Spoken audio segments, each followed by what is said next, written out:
I specifically wanted to talk about, again, what some of the pros are for working with Facebook and Twitter. And we've talked about several other alternatives, but the main point with using either Facebook, Twitter, or other major mainstream social networking sites is that they already have the traffic and the interest in them.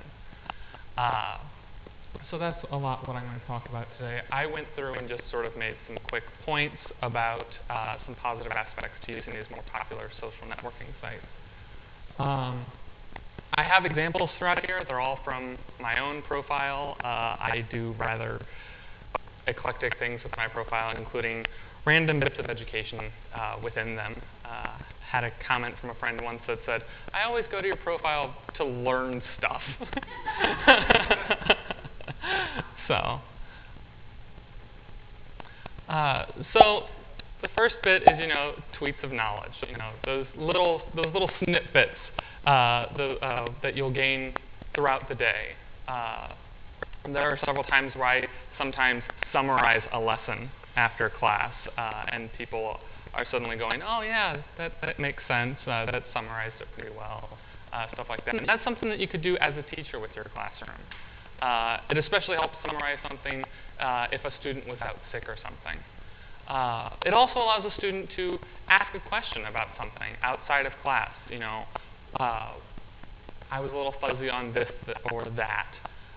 And you might say, well, I could use email for that purpose. And yeah, you could use email for that purpose. But for this, it's out in the open. It allows the student to ask and you to respond. And if other students had that question, they'd be able to see that somebody's already asked that question and be able to see their response. Or they might be able to answer the question more thoroughly than you could have. So it allows the students of the classroom to take over their own learning.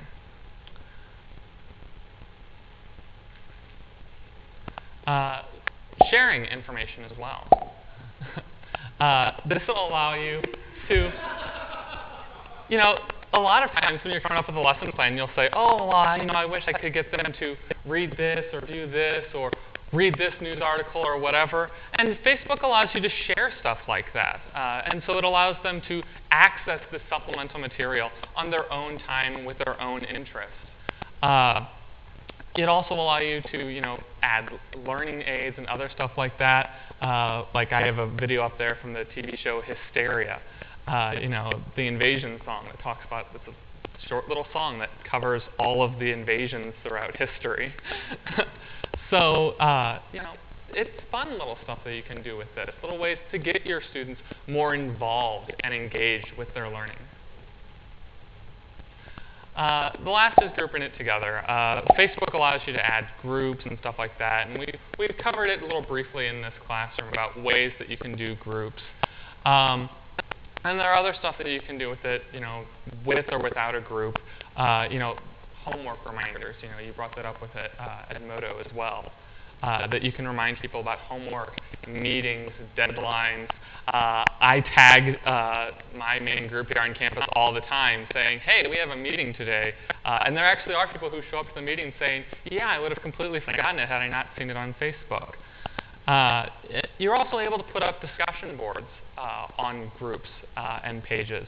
And you might say, well, my gateway has discussion boards. But this allows them to actually get a notification that somebody has responded to them, that there's been an update. I was an SI in a classroom here on campus where I had to monitor the discussion boards daily in search for people asking questions to the TA. And I'd generally respond. It might be up to 24 hours before I could respond because I'm checking it once a day, maybe twice. But I responded to somebody's question, and 2 weeks later down the line, they said, oh, I didn't get your response on the discussion board. I'm like, I posted it. Well, they didn't get an email response or anything. They didn't actually even think to go back and look on the discussion board. With Facebook, you're actually told, somebody's posted a response. Would you like to respond? And that brings me to the end of the presentation. Is there any questions?